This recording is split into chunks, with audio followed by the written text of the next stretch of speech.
Biết đủ là hạnh phúc. Biết đủ là hạnh phúc là một triết lý sống sâu sắc, nhắc nhở con người trân trọng những gì mình đang có. Khi biết hài lòng với hiện tại, ta tìm thấy hạnh phúc trong những điều nhỏ bé, như sự ấm áp của gia đình hay niềm vui từ công việc thường nhật.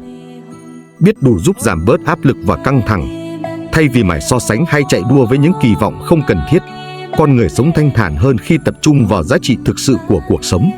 Điều này cũng giúp chúng ta đánh giá đúng những gì mình sở hữu, từ đó tận hưởng trọn vẹn niềm vui và ý nghĩa. Hơn nữa, biết đủ tạo nên sự hài hòa trong các mối quan hệ.